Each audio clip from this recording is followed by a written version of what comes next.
Sure. So the Posted Workers Directive initial aim is to further integrate the European single market. So the idea is to enable workers from one country to be temporarily posted in another country on specific services. And who are they posted by? By their home country company. And the main idea being that they are subject to labor market conditions and rules in the country that they're posted to. So that includes the salary of that country, but they need to pay, or their employers pay, employees social contributions in their home country.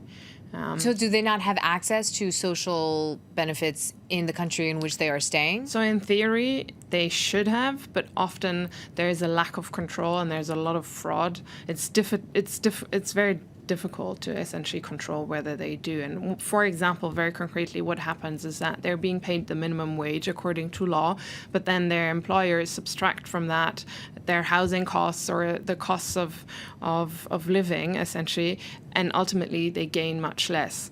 The problem that also creates on the receiving country's end is that they are more competitive on the labor market because they're essentially cheaper, even though they're in theory being paid the same as the local employees. And that's where the competitiveness comes from. And that's a problem for countries like especially France, but also Germany, and which is why Emmanuel Macron is really pushing for reform at the European level. So why is he so against it? I mean, we can see that it's controversial for a number of reasons. But apart from the employers in the host country, who does it benefit? It doesn't sound like it benefits many people apart from those employers. Right. It does benefit the employers in the host country, but even employers in the receiving country because they have access to cheaper labor force and hence are more competitive. That's one reason. And the other reason that this is advantageous is for these workers from Eastern European country. They are exploited according to the standards, I'd say, in France or Germany, but they still are able to earn much more than they would be able to earn at home, which is the first reason that they accept to come and to work under these conditions. And they benefit from that, as well as their host countries, because their nationals, their citizens are employed and they pay contributions in their home country. So their own citizens cost more than these temporary workers. Now, some European countries, notably in the East, are in favor of this system. How do you explain that? Yes, so the main reason is the fact that they can post their workers abroad and they earn, a living, but they are paying contributions at home, and these countries benefit from that. There is a division within Eastern Europe.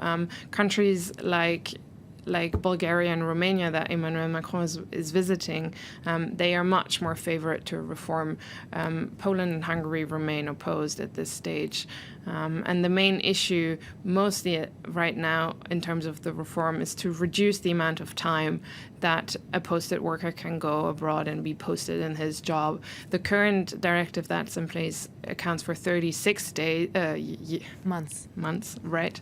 36 months. The European Commission wants to reform it down to 24, but Emmanuel Macron, for example, wants to push for 12. So these are obviously very significant differences. Do you believe that Macron has enough support to get his reforms to pass? Right now, it looks like he did gather support from these crucial countries such as Bulgaria and Romania. It might be enough to overcome a blocking minority in the European Council. Traditionally, it's always better to do by consensus, but if need be, they might not do that. Thank you so much, Famke Krumbmüller, for joining us here on set at France 24. You are a political risk analyst and partner at OpenCitiz. Thank you so much for joining us.